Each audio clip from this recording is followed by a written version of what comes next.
নমস্কাৰ। আজি মই এটি কবিতা আবৃত্তি কৰিব লৈছোঁ। কবিতাৰ শিৰোনাম মাছ নিশা চিঠি। কবি পিৰাণ বৰা। ভালপোৱাৰ কথা তাক সুধিবা যোনে প্ৰথমবাৰ ভাল পাইছে। ভালপোৱাৰ কথা তাক সুধিবা যোনে কাৰোবাক হেৰুৱাই পাইছে। ভালপোৱাৰ কথা তাক সুধিবা যোনে বুকুৰ মাজত হাজাৰ মৰম ৰাখি একো ক'ব পৰা নাই।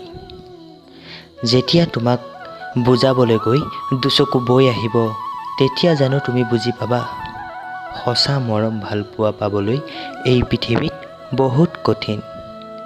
মিছা মাত মিছা শব্দ ব্যৱহাৰ কৰি তোমাৰ কাষত বহু মানুহ চাপিব। আজি মোৰ ভালপোৱা মোৰ লগত নাই, তথাপিতো কওঁ আজি মই মোৰ ভালপোৱাবোৰ মিছা নাছিল। তোমাৰ প্ৰতি থকা মোৰ মৰমবোৰ দুদিনীয়া নাছিল। যুগ্ম জীৱনৰ সপোন দেখিছিলোঁ মই, তুমি মোক বুজিয়েই নাপালা।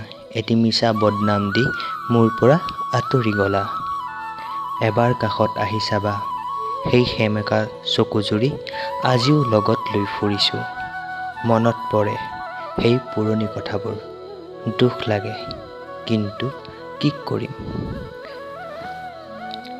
নুমুৱাই ৰাখিলোঁ আশাৰ চাকিগুছি, মাজনিশাৰ এই চিঠিখন এনেকৈ সামৰি ৰাখিছোঁ। ধন্যবাদ।